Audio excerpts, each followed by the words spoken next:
This is the history of human weather modification. During World War II, too many British Air Force pilots were crashing while trying to land in heavy fog so thick, some crews just ditched their planes in the sea and parachuted out rather than landing blind. So scientists came up with a plan to install gasoline pipelines along both sides of the runway and ignite them to create huge rows of flame, which then evaporated suspended fog droplets, allowing the Allied aircraft to locate the airfield and land safely.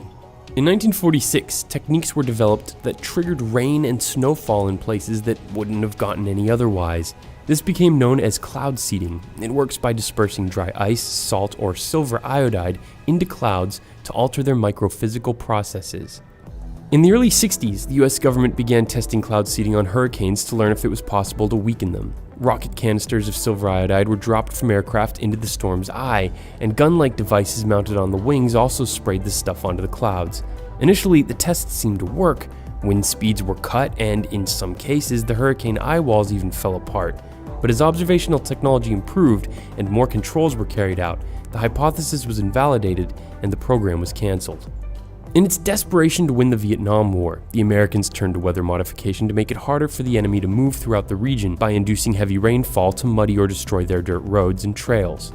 47,000 canisters of silver iodide were dropped over North and South Vietnam, Cambodia, and Laos. Some areas supposedly saw their monsoon period extended by up to 45 days.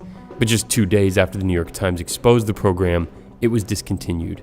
Operation Popeye caused the USSR and US to negotiate a ban on the military use of offensive weather modification techniques in 1977. But the treaty didn't stop countries from using cloud seeding against themselves, as the Soviet Union did in 1986 when the Chernobyl nuclear disaster sent fallout into the sky. Civilians on the ground and the Russian pilots who carried out the mission have confirmed that aircraft flew overhead, ejecting a substance into the clouds. This resulted in heavy, black-colored radioactive rain to fall in Belarus instead of onto the Soviet capital, Moscow.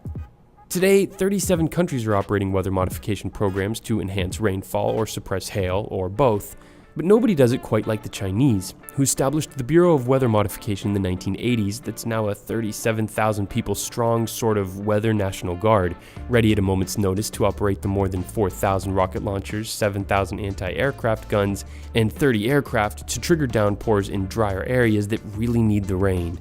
The Bureau's highest profile operation was keeping Beijing's Bird's Nest Stadium dry during the opening ceremony of the 2008 Olympics.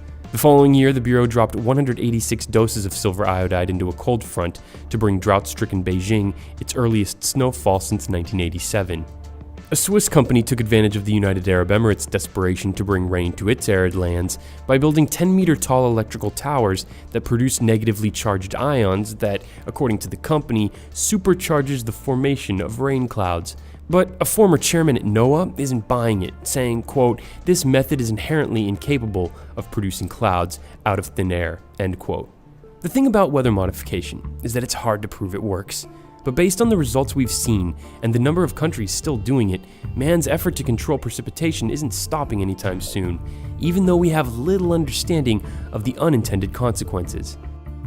If this video opened your eyes to the reality of weather modification as much as it did mine, like it and help it spread. And as usual, thanks for watching.